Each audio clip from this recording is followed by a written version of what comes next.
Hello, my name is Michael Roth, and I will be presenting my research on categorization of the models of mobility for zinc tin nitride. This research was funded by the National Science Foundation and as a grant through the John Carroll University Colin Weaver Summer Undergraduate Research Fund. So let's begin by talking about the background of why we performed this experiment. The reason being is our climate change crisis is starting to get out of hand, and we really need to look for alternatives to fossil fuel and more sources of clean energy. Solar cells or solar panels have a great choice, or a relatively good choice for this, as they have a thin layer that generates currents when illuminated. They're typically made out of silicon right now. Unfortunately, silicon has a relatively low efficiency and hasn't really improved that much over the years.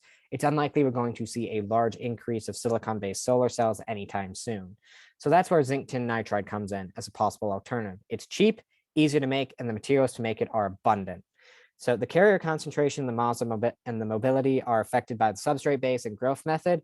Single crystals grown on MOCVD method were observed to have a slightly better mobility compared to a thin film sputtering method. Highly technical, not the most important right now.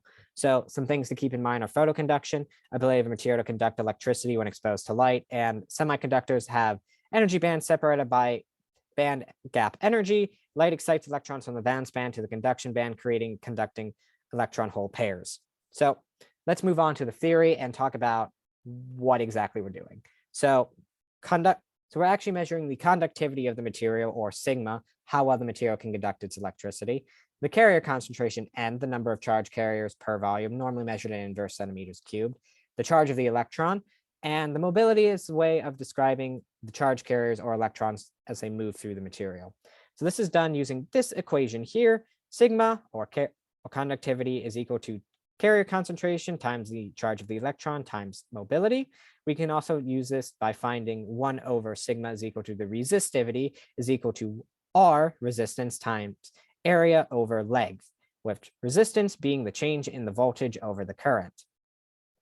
So that moves us on to our actual experiment. As you can see here, this is our sample itself. It's that little glass bit with the 4 silver pressed in indium. And below it, you can see our concentration, our model of how we're measuring the Hall effect. So we're having our voltage and current run perpendicular across each other. So the sample is placed onto this copper housing unit, and which is then placed between the high-powered magnet so we can perform a Hall effect, as shown down here. So some characterization of our samples. Both samples are zinc tin nitride, the major difference being the substrate that they're grown on. So ZnSnN2 was grown on a gallium nitride substrate, while sample ZnO2C was grown on a C-sapphire substrate. This was done to see if the defining factor of the carrier concentration was due to the compound itself or a byproduct of the substrate that it was grown on. Other than the difference in the substrate, both samples have a thickness of 15 nanometers for the zinc tin nitride layer, while the thickness of the substrates have a thickness of 15 millimeters. So these samples were both graciously provided and grown at Case Western Reserve using an MOCVD method. You can actually see a quick little mock-up of how the samples and substrates look right here. So some key points into our experiment. Zinc tin nitride is grown on a substrate base, then has pressed indium to make a connection to create, to measure the current and the voltage. A housing unit is the housing unit is then placed on in between a high-powered magnet and connected to the Lakeshore AC resistance bridge and temperature controller. We then connect it to a computer with a LabVIEW program, which allows us to control the temperature, resistance, and magnetic field of the sample. This is just done for ease of access because it can all be done by hand. It's just over a long period of time. And then the current and voltage are collected to calculate the carrier concentration, resistivity, and the mobility using a van der Pol approach. So what about our results?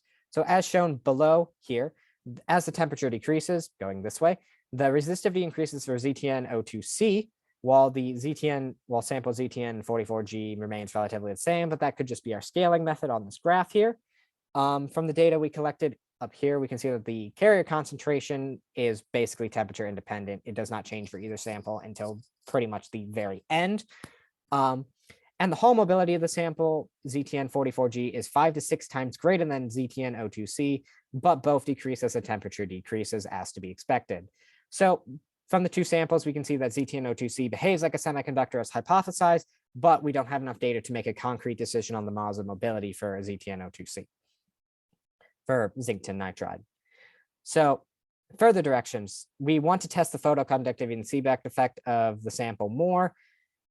We also want to test for sample degradation, as our values for our Hall mobility and carrier concentration were slightly different from that of the Case Western Reserve when they sent them over to us. We'd want to make some improvements to our programs as process, as it wasn't the most efficient, but it got the job done, and compare data on different substrate bases. As we only have 2 to compare to, I'd like to have a couple more just to get more models. So long story short, move forward, gather more data to make a concrete conclusion on the models of mobility for zinc tin nitride. Once again, I'd like to thank the Colin Reaver and John Kerry University Research Grant for their summer undergraduate research fellowship, and the National Science Foundation for funding this project. Thank you also to Dr. Jeffrey Dick for being my advisor and guiding me through this experiment. He was instrumental in making sure this got off the ground, and I hope to work with him more on this project. And I would also like to thank Dr. Kathleen Cash for her and her research group for providing the films and samples for this experiment. Thank you and have a good day.